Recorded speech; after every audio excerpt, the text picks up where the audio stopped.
Hello, everybody, and welcome to a new segment from the Forge 20 podcast. We present to you Raw and Unforged, where we go to the little more real side of us and what inspired us to do what we do, to be D&D players for a D&D podcast. So you'll get to learn a little bit more about us. So we're just gonna jump right into it. No advertisements in this episode. We just hope that you guys enjoy. We're gonna go live in 3, 2, 1. Hello, everybody. Welcome back to Forge 20. We are doing something special today. A lot of special stuff has already happened, but by God, I am ready to just fucking kick the ball rolling on this. So welcome to Raw and Unforged. This is the after show for Forge 20 that we want to start doing after each episode that you guys will get every single week. Something a little brief, easy to record, easy to put out for you guys, for your beautiful listening ears, and we appreciate everyone who's tuned in. So, we just got done recording an episode of Thrones, and we had the honor of introducing a character that means a lot to us. We've played with this character, I can't tell you how many times, but this character has had so many awesome, badass moments that it holds a special place in our heart, and we hope that it does the same for you. I want to welcome Parker, brother of Hunter, who is now joining us for Thrones. Dude, welcome, and talk about a fucking introduction, right? It was really good. It was really good. Hello, everybody. And I'm also joined by Hunter, of course, our wonderful DM and the person who plays Daedalus. Yes. Hello. I'm so glad to be here and talk to you guys, even though we literally haven't left call. We're just recording something else after recording something. It's called recording on top of recording on top of recording. Yeah. It's only what the elite do. All right. Anywho, I want to break the ice with a question. So we're going to kind of do a little round robin kind of thing. So whoever wants to answer this question first can answer the question first. So, we've each played these characters. I've played Alistair for a bit. You've played Daedalus, Hunter, and Parker, you've played Hathron for God knows how long, right? So let's start with the first question. What was the inspiration for your characters? Ooh. I guess I'll go first. So Hathron started in Skyrim, I believe, because it was the first RPG game I had played where I didn't play myself, because like Fable and like Mass Effect and whatnot, I kind of just made myself. And so for Skyrim, I didn't do that, and I made a orc, and it took me like 30 minutes, came up with a name by like sounding it out in my head or whatever. Played them, really enjoyed it. And then when we got into D&D really aggressively, that was who I chose to play. And then the play style of it, for the most part, in most of the campaigns, has been kind of, if I was in D&D, what would be the most, like, at the extreme end of what I would want to be in that world. And, I'm kind of tall, but I'm not real big. So it's like, I'll be tall, big, and the guy that gets to fuck shit up for one. So that was kind of the idea. Hell yeah. So, I guess I'll answer second. I don't want to go first. I don't want to go last. So Alistair started about, oh God, Hunter, I don't even remember, man. When the fuck did we play fucking Strixhaven? Was it 2 years ago? Something like that.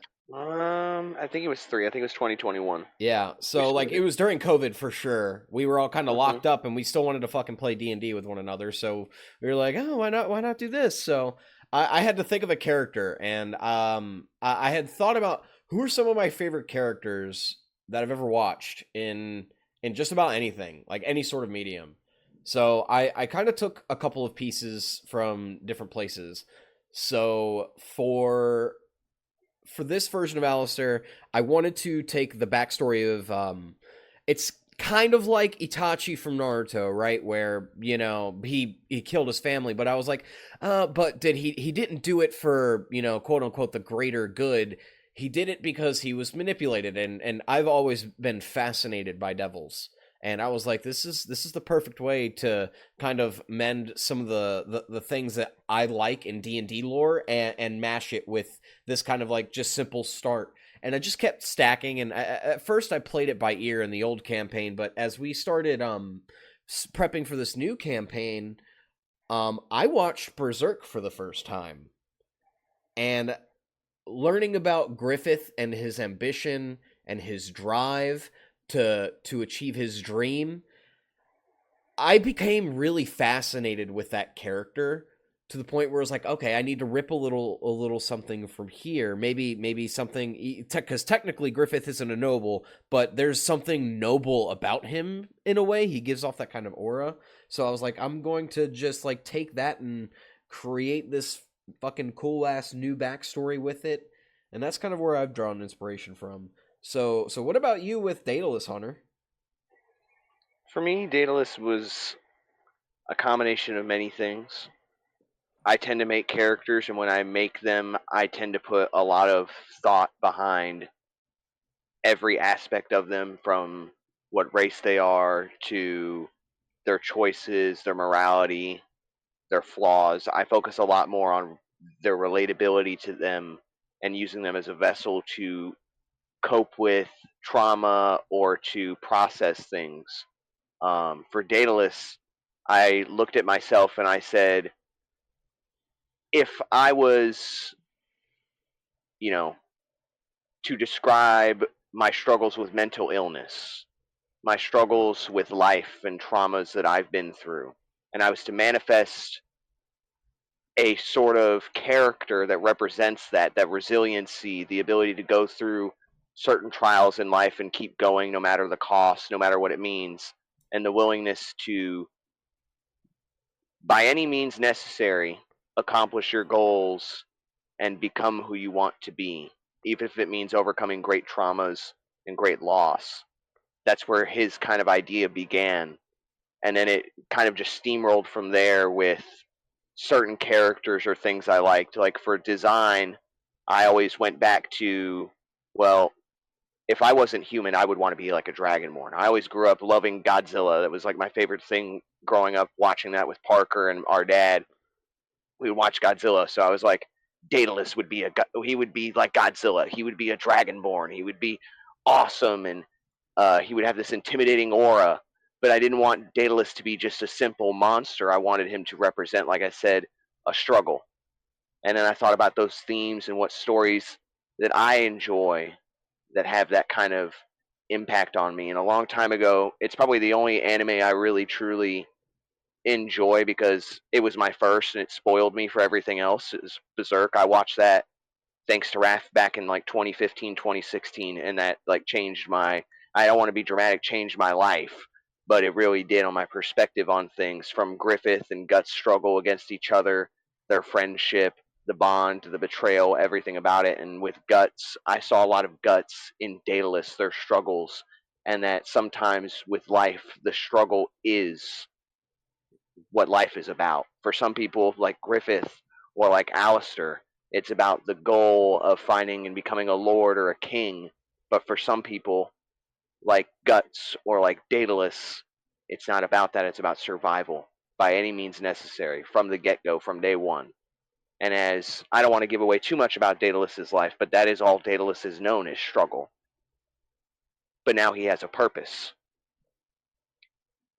And I think beyond just Guts, characters like Anakin Skywalker, they would, I would say Anakin's another big influence. This chosen one-like character who falls from greatness and becomes part of the darkness. You know, I like those dichotomies in a character. but showing that they can still find redemption later down the road. I really like those kind of things.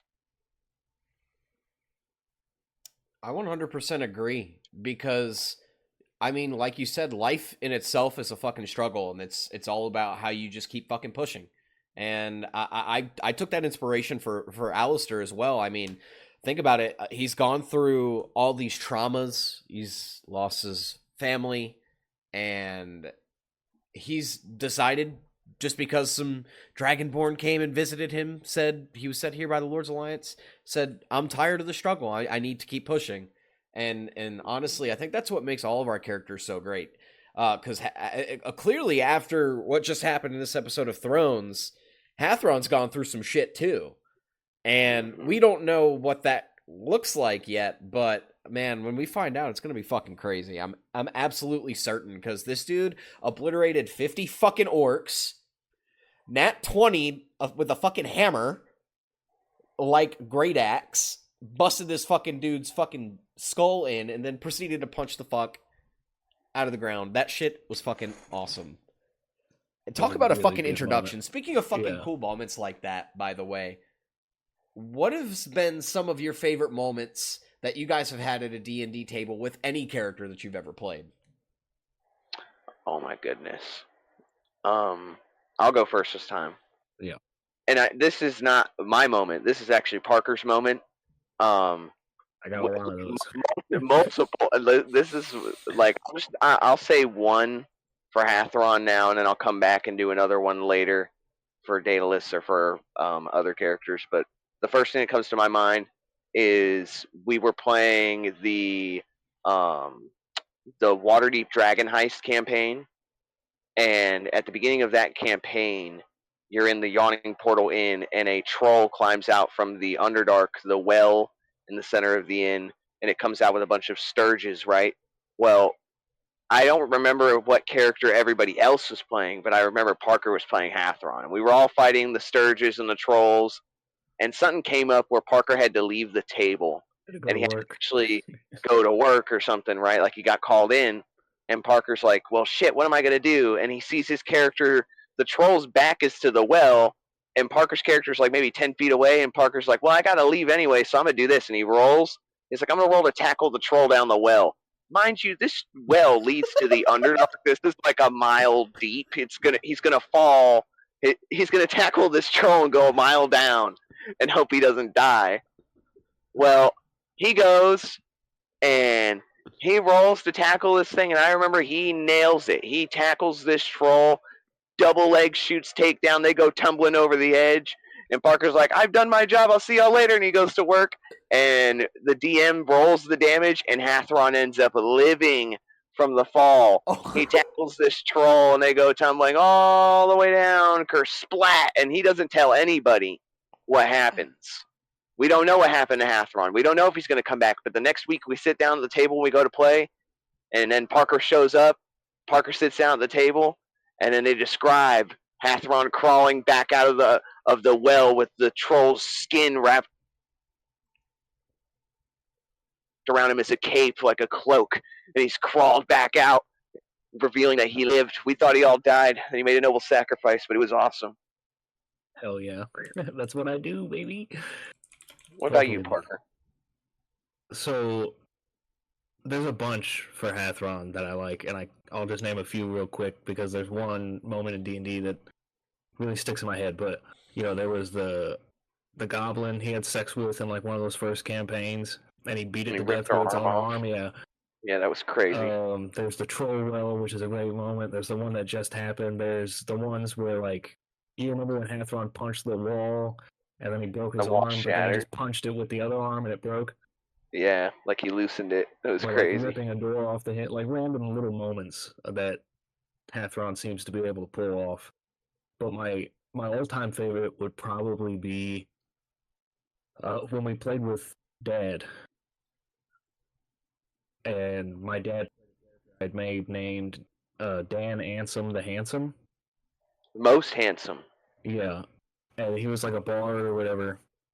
And we did like this whole little vampire quest, and somehow it worked out to where, Dad had this like magic dagger thing that could go back in time, a couple minutes, and so like he kind of like saved the day. But it was just having that memory, that time, because my dad's still alive or whatever. But it's not like I played D&D with him every fucking week.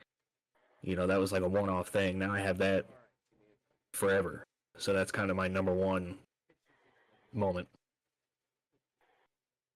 That's a good moment, Parker. My dad killed as Dan Ansem. We have got to get. No. That's a separate session for Dan Ansem. That was a separate one that you and Josh Weaver played at because Dad wanted to play. But yeah, we definitely need to get Dad at the table to play Dan Ansem most handsome. Yes. Even if it's a one shot, it would be pretty cool to have him on.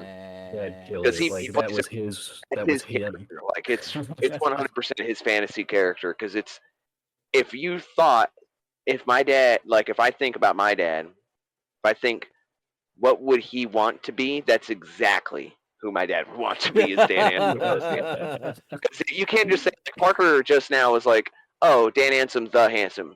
Dan would stop you. It is most handsome. It is Dan Ansem most handsome. Correct yourself. Thank you. And then continue on with his day. Which I got that name from an episode of American Dad. Roger dresses up as a guy named Dan Ansem Handsome. And I really like the name. So I was like, fuck yeah, let's do that. Don't tell Dad. That's his name. Yeah. Let him think that American's dad stole it from him. I want to clarify that, like, because obviously people have watched American Dad, so. Of course. What about you, Zach? What's one of your favorite moments, brother? Man, I'm not going to lie. I have a really shitty memory, and I don't remember many of the characters I played before Alistair, unfortunately, because I have, like I said, a really bad memory. Lots of fucking concussions. Not going to lie. But I will say one of my favorites was a one-shot we did for Dalton's birthday, where I played a tiefling detective named Dietrich. And there was a moment at the end of the session where my character died. I think like a shit ton of us died to a fucking lich, and somehow we all still lived. Oh, I remember. That shit was fucking crazy. Just the way it went down. I remember it so fucking vividly. Like, I know I died first. I 100% died first to the Lich. The Lich fucking, I think, power word killed me, if I remember correctly. And then, during the combat, someone revivified me, then someone else died, and we thought they were permanently dead, but someone cast a fucking wish spell. Someone had a ring of 3 wishes, and brought the dead person back. You were the one that got... was that me? Ring of 3 wish, yeah, because in order to come back from a power word kill, that's what you need. That's right. That's right. Dalton lived because he had a ring of mind shielding, so his soul went into his ring, and you just had to find him a new body. It was Raph's character who lived against the Lich. I won't spoil who the Lich was. We cannot say. Even on a little special episode, because I plan on using that character in the future. So yeah, he signed a fucking NDA. Lich is a very powerful being, I will say. That was a really cool one-shot. One of my favorites. Most definitely. One of mine, too, for sure. That was a fun session. If I had to think, like, just for my characters, like, just for my own, because I named one for Parker earlier, because I remember a lot more about other people's characters and awesome moments they had. Like, I remember when, like, if we're talking about in recent Thrones, I think one of my favorite things was when Alistair and Daedalus were first coming to terms and meeting each other, and Alistair first broke down, I can't do it, and he fell to his knees, and he had that emotional moment at the table. I really liked stuff like that. I think I remember a lot more about y'all's characters and stuff that y'all have done, just because it comes from a genuine place. And there's so much emotion with these characters, specifically characters you play long-term like Alistair and Hathron. So I remember so much about these guys because I know they're more than just a character to you. It's a lot of yourself being put into this, So, like, moments like that stick out. But if I had to pick one for just one of my characters, it's probably when... because we played Alistair and Daedalus before at the end of the original campaign when Daedalus gave his speech to Levistus. It was like the penultimate moment, one-on-one, the champion of Deseret versus Levistus in the mortal realm, and Daedalus gave that big speech where he said, I have clawed my way, or crawled my way by tooth and by claw to be here in this moment." And he was basically, I was basically screaming as I let out my anger towards Levistus for all the things he did to Daedalus and his loved ones, taking Alistair from him, taking Ao from him. And that was just a really impactful speech. I remember crying and being so upset and so angry and feeling his rage in that moment. And I remember with each time I said it, "in this moment," more anger bubbling and more emotion. That was probably my favorite moment, at least for Daedalus. It was awesome. That session was awesome in person. And for some of you who don't know, that was Forge 20 in its infancy. I remember we streamed that episode. It was like a fucking 7-hour fucking special. It was a 7-hour stream. Yeah. And now we decided to, well, let's start new. And this is kind of where we found ourselves. Yeah. I will say we have come a long way. And in a good way. In a good way, for sure. Absolutely. I 100% agree. So, all right. I'm glad we get to do it. Boys, we're going to finish with one more question. Okay. This is going to be it. If you had a choice, you're an adventurer. You're traveling. You find an inn, tavern, get some food. What are you ordering? What'd you say? You're going to a tavern. Order from an inn. Sitting down. What are you ordering to eat, drink, etc.? What are you drinking? Is that what you're asking? Or eating? I'm drinking Dunkin'. What? Parker knew where I was going. Oh my god. That pertains to the last question. I'm sorry. Yeah, it was the phrasing. So there's one time we were sitting at D&D, and I remember we sat down and we did the same intro, like, "Oh, you find yourself at a tavern, blah blah blah." Parker's character goes to sit to the bar. The bartender looks right at Hatheron Blackman and he goes, "What are you drinking?" And Hatheron goes, "Me? I'm drinking Dunkin'." And I fucking lost it. It was so good. I'm gonna do my best to keep moments like that coming with a little humor here and there. Of course, you need it. You need it. Can't be serious all the time. It's fucking boring. Fuck. What will you order? What would we order though? Rum and Coke. Rum and Coke? They don't have that in D&D, but in real life. When Parker goes to the inn IRL, that's what he gets. Yeah, rum and Coke, please. The I'll quote have unquote 6 rum and Cokes. And my Corkies. Yeah, I'll take a Sprite because I have a sensitive stomach. If I was in an inn, I feel like you're obligated to get like an ale or whatever, like a big thing, or like some grog, or you'd have to get like a typical fantasy drink. You gotta get mead, ale, Yeah, some fancy mead, like fire a wine or something. pint of mead, that'd be dope. But if it was like they had real world drinks in fantasy world, it would probably be a rum and Coke or a Long Island, and I would get mozzarella sticks, fried mushrooms, and Slow down there, Chief. Jesus. calamari. God dang, we asked for the order, not the menu. And probably a beer too. Oh my goodness. I mean, he's Hatheron though. He could put these down. He could put that down. This is a Hatheron meal he's talking about. This is the Hatheron meal we're talking about. I totally think Hatheron could chow that down for sure. That's a snack. Not even a fucking meal. What would you order, Zach? All right. I like bread. I'm going to be honest with you. I'm getting a whole fucking loaf of bread, some fucking beer, and a shit ton of fucking schmeat. I don't care. Venison, fucking steak. Just put it all on my plate. I'm gonna eat that shit. Every single fucking ounce. And then I'm going to sit with a cloak and be all edgy in the corner. You want to buy some death sticks? The food always looks so good in fantasy stuff. Oh, dude. Like anytime you see it in a movie or an anime or just a cartoon or you read it in a book, even it always comes off as very like Yeah, I got Guy Fieri in the kitchen. yeah, they got dungeons and diners and drive-ins and dives or whatever the hell it is. Remember the 5 Ds of D&D: Dungeons and Dragons, drive-ins, diners, and dives. Like, yeah. Thank you, Guy Fieri O'Houlihan. Sorry. I hope somebody listening has seen Dodgeball. But anyways, if I had to pick, I'd pick like a.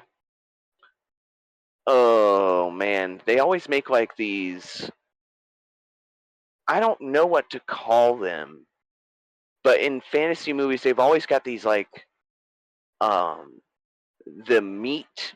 I can't even tell what meat it is. It's like it's always like some sort of fantasy meat. They'll be like, oh, this is fucking this is owl bear, and it's like, oh my god, this is the most succulent thing I've ever eaten in my life, and then it turns out to be this horrid thing. Like, oh, that happens to be the ass side of Jabba the Hutt. Like you're eating his asshole or something. Like, I would probably pick something succulent. So I'll go with something like that, some kind of meat, like a lamb, something roasted, and then I'd probably do the same as Hathron. I would get a mead. I would get a mead.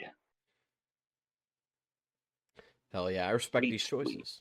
I think these are all valid choices. And I need the keys to my my carriage. You're not driving the carriage home, you bastard. Well, I'll say that's all for this Raw and Unforged. I'm Zach, joined by Parker and Hunter, and we'll see you for the next Raw and Unforged. Toodaloo. Hell yes, yeah. sir. Take it easy. Take it easy.